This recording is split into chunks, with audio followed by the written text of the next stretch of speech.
মানুষ যুগ যুগ ধরে স্বর্ণ জমিয়ে আসছে। এর পেছনে রয়েছে অর্থনৈতিক নিরাপত্তা, সাংস্কৃতিক ঐতিহ্য এবং সামাজিক মর্যাদা। বিশেষ করে অর্থনৈতিক অনিশ্চয়তা এবং মুদ্রাস্ফীতি থাকলে স্বর্ণকে স্থিতিশীল সম্পদ হিসেবে বিবেচনা করা হয়। অন্যান্য সম্পদের তুলনায় এর মূল্য সাধারণত স্থিতিশীল থাকে, যা মানুষকে বিনিয়োগ ও সঞ্চয়ের ক্ষেত্রে স্বর্ণের দিকে আকৃষ্ট করে। স্বর্ণের সহজ বহনযোগ্যতা এবং তারল্য এটিকে আরও জনপ্রিয় করে তুলেছে। এটি সংরক্ষণে সহজ, পরিবহনে সুবিধাজনক এবং প্রয়োজনে দ্রুত নগদে রূপান্তর করা যায়। ফলে সঞ্চয়ের জন্য এটি এক আদর্শ মাধ্যম।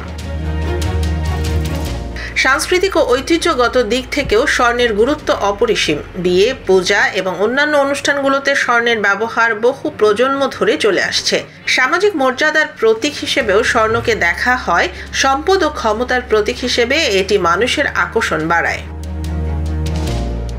এছাড়া স্বর্ণ বংশগত সম্পত্তি হিসেবে পরিবারের মধ্যে হস্তান্তর করা হয়। এটি শুধু আর্থিক নয়, আবেগগত এবং ঐতিহ্যগত মূল্যও বহন করে। স্বর্ণের উজ্জ্বলতা এবং সৌন্দর্য মানুষের মনকে আনন্দ দেয়, যা এটিকে চিরন্তনতার প্রতীক হিসেবে প্রতিষ্ঠিত করেছে।